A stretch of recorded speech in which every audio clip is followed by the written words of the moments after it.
días. Me estaba acordando que el primer congreso de osteogénesis se hizo en mi hospital en el año 1993. Y yo hablé de la hormona de crecimiento sin creer en ella. Y ahora mirad cómo ha pasado el tiempo. Voy a ir a toda pastilla para ajustarme al tiempo. Osteogénesis imperfecta, ¿qué es? Todo el mundo cuando hablas de osteogénesis imperfecta dice niños de huesos de cristal. No. La palabra osteogénesis significa formación de hueso y imperfecta, pues formación patológica del hueso. Y eso da lugar a displasias óseas dentro de las cuales está incluida lo que todo el mundo conoce como la enfermedad de los niños de huesos de cristal. Entonces vamos a hablar hoy de qué es la osteogénesis, cómo se forma el hueso y por qué se producen estas enfermedades. Entonces, la osteogénesis se produce a partir de un proceso que forma hueso. Comienza a partir de la 8ª semana de gestación.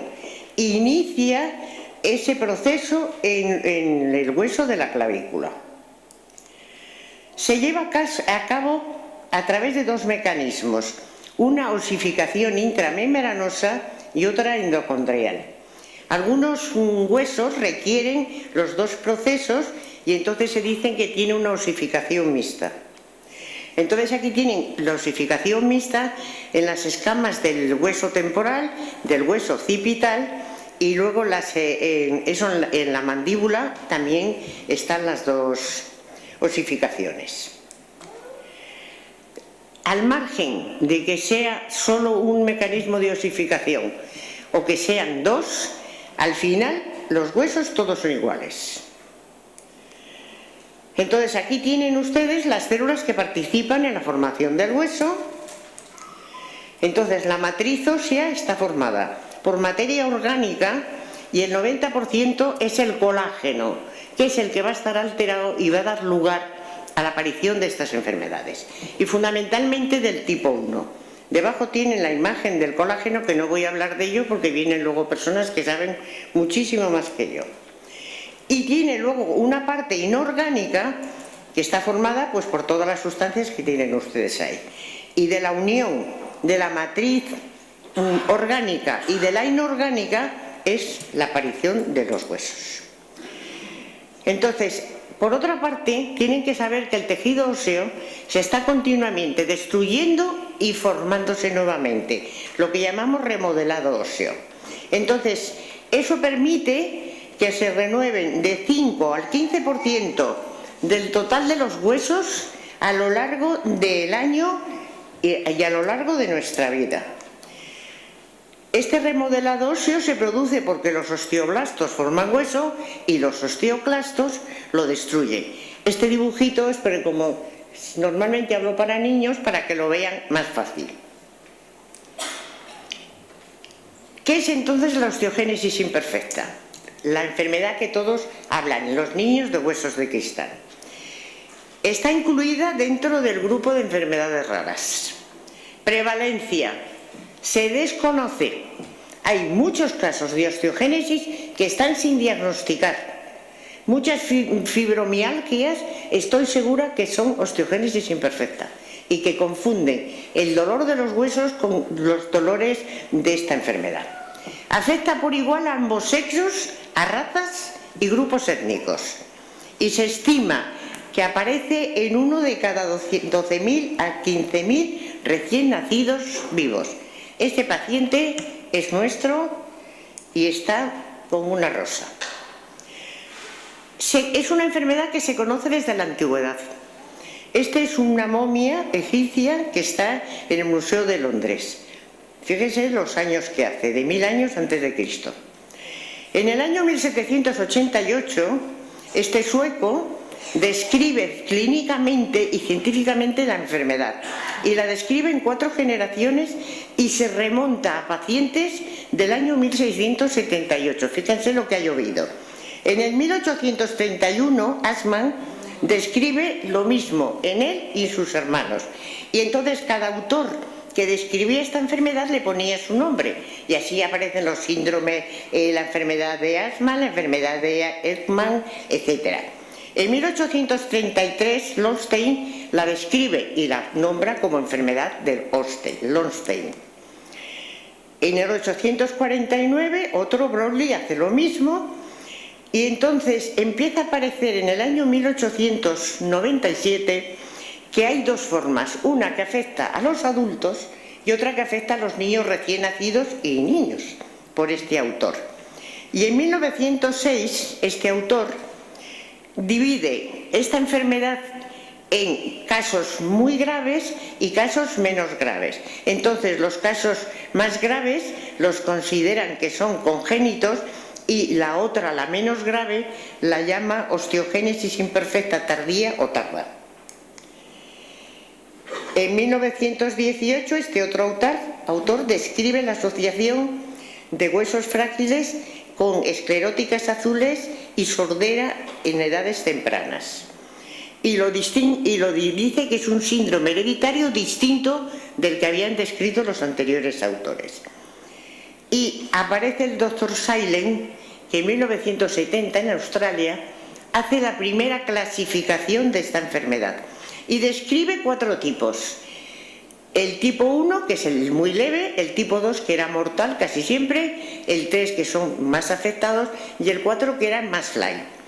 Pero este sistema se utilizó durante muchísimos años, y desde 1979 era la clasificación que se tenía. Por eso la obsesión de muchos pacientes de que les digas qué tipo es, pero qué tipo soy, el 1, el 2, el 3 o el 4, ya verán cómo eso no sirve para nada. Aquí tienen el cuadro de la clasificación de Silent, que es con lo que yo empecé a aprender osteogénesis imperfecta. Y en el año 2006 se empiezan a descubrir formas recesivas de osteogénesis imperfecta y empieza a cambiar el concepto de esta enfermedad. Hasta entonces se decía que era autosómica dominante y no había otras formas, pues a partir del 2006 empiezan a aparecer genes y siguen apareciendo, y ya verán ustedes que hay cerca de 23 o 24 ya. Entonces, cuando se empezaron a hacer biopsias óseas, se mejoró los estudios genéticos y empezaron a investigarse, empezaron a añadirse tipos, pues el tipo 5, el 6, el 7, el 8, etc. Entonces, en el año 2011, la doctora Forlino presenta esta clasificación, que hace poco, en el año 2000, me parece que fue 2018 o 2019, la doctora Marini saca una clasificación de la osteogénesis que está basada en lo que ya describió la doctora Forlino en el 2011.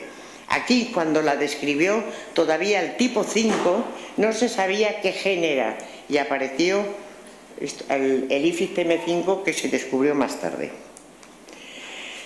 Entonces, ¿qué entendemos por osteogénesis imperfecta? Pues un grupo de enfermedades hereditarias producidas por un desorden heterogéneo del tejido conectivo, que fundamentalmente está constituido por colágeno tipo 1. Esa es la molécula del protocolágeno, que yo no voy a hablar de ellos porque ya le digo que vienen luego genetistas que saben muchísimo más que yo. Y entonces, si estamos diciendo que es un grupo de enfermedades, ¿tenemos que seguir hablando de osteogénesis imperfecta tipo 3, 4? No.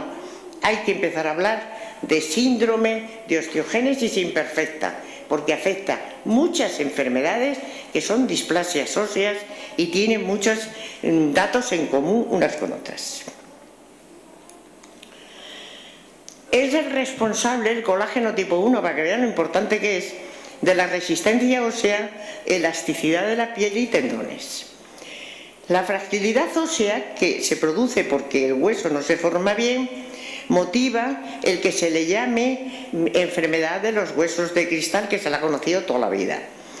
Y la consecuencia es que disminuye la masa ósea.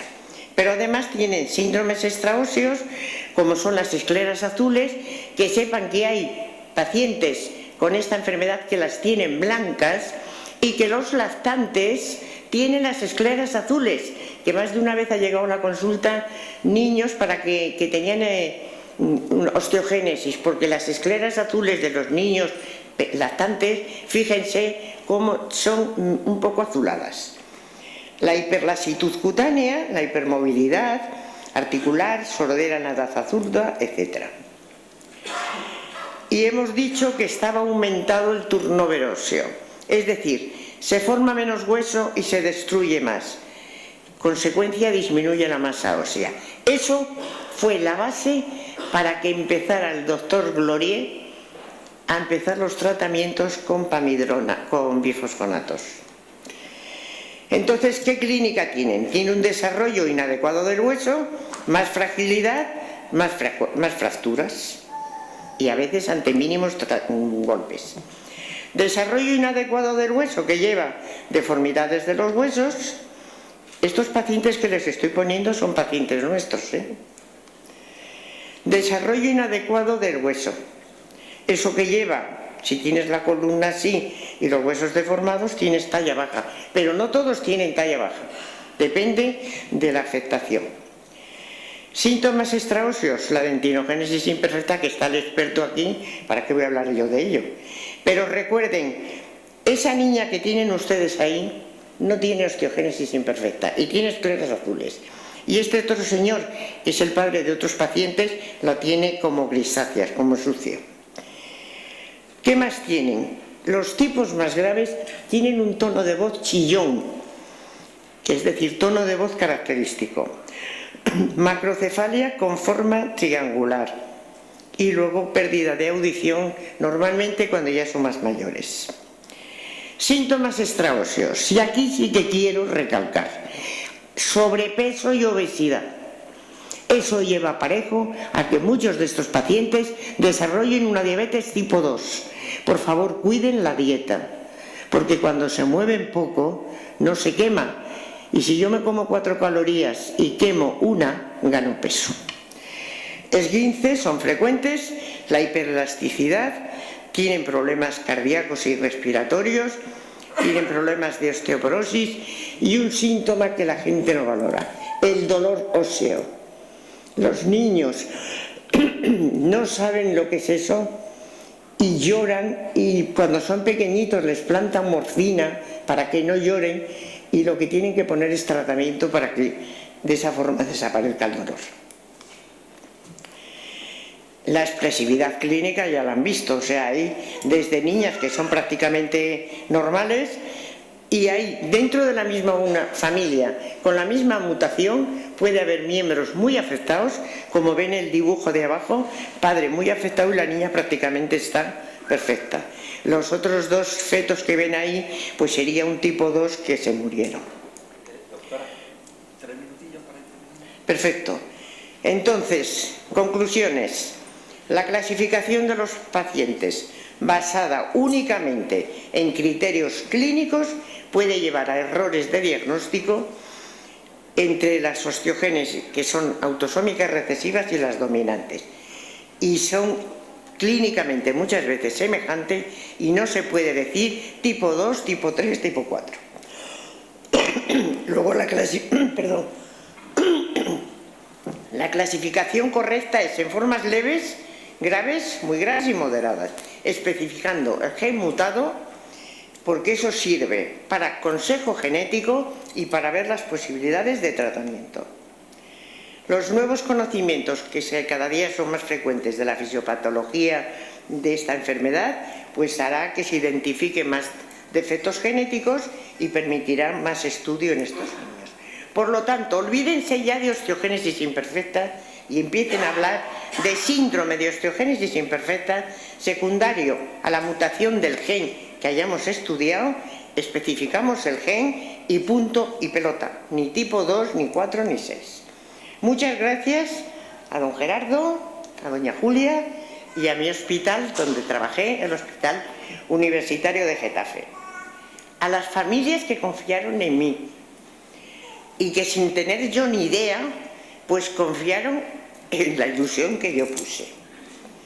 Y no puedo dejar de hablar del doctor Parra, con el que yo empecé en el primer congreso y fundamos la unidad, el doctor Protzin, que me llamaba mis bifosfonatos, y luego Víctor Pérez, que es el que me hacía los estudios genéticos que valían un montón, y él me lo hacía gratis y así los colaba. Pues muchísimas gracias a todos ustedes.